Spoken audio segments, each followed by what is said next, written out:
Assalamualaikum warahmatullahi wabarakatuh. Perkenalkan, nama saya Nur Alifia Aziz dengan NIM 240209502038 dari kelas PT IKG. Saya akan menjelaskan sistem operasi. Ini PPT saya. Yang pertama yaitu materi pertama yaitu dua kondisi diagram state. Pertama, state atau biasa disebut dengan status, mewakili kondisi tertentu dari sistem selama siklus hidupnya. Status digambarkan sebagai persegi panjang berujung membulat. Contoh status meliputi inaktif atau tidak aktif. Yang kedua, aktif dan suspended, ditangguhkan sementara.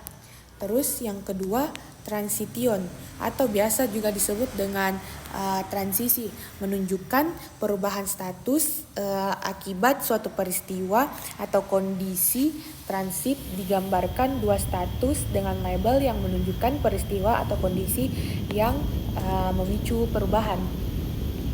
Selanjutnya yaitu operasi yang ada pada manajemen proses. Yang pertama yaitu penciptaan proses atau biasa disebut dengan create process. Menciptakan proses melibatkan penamanan atau memberi identitas.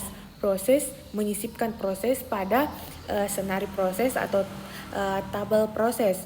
Menentukan prioritas awal proses, menciptakan PCB atau Process Control Block, dan mengalokasikan sumber daya awal bagi proses.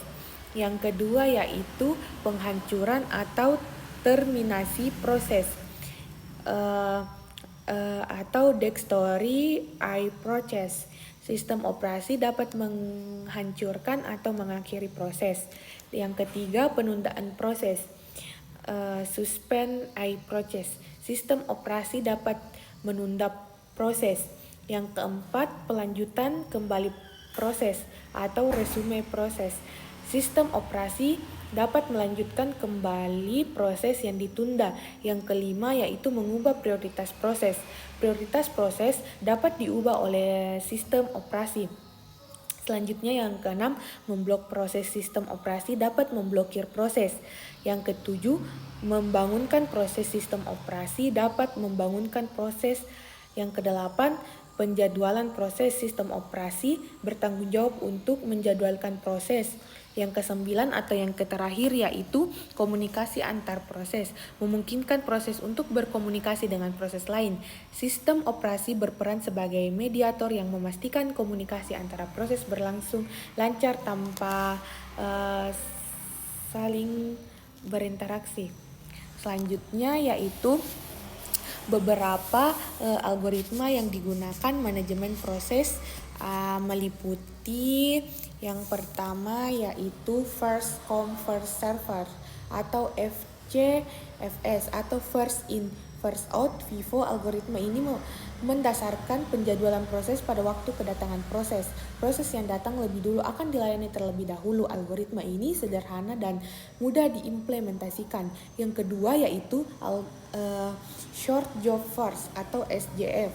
Penjadwalan proses didasarkan pada perkiraan kebutuhan waktu eksekusi proses. Yang ketiga yaitu round robin atau biasa disebut dengan RR. Algoritma ini dirancang untuk sistem time sharing. Setiap proses mendapat jatah waktu atau time slice atau quantum untuk berjalan. Jika waktu habis dan proses belum selesai, proses menjadi ready dan pemrosesan dialihkan ke proses lain. Algoritma ini memberikan jaminan proses mendapat layanan yang adil dari pemrosesan.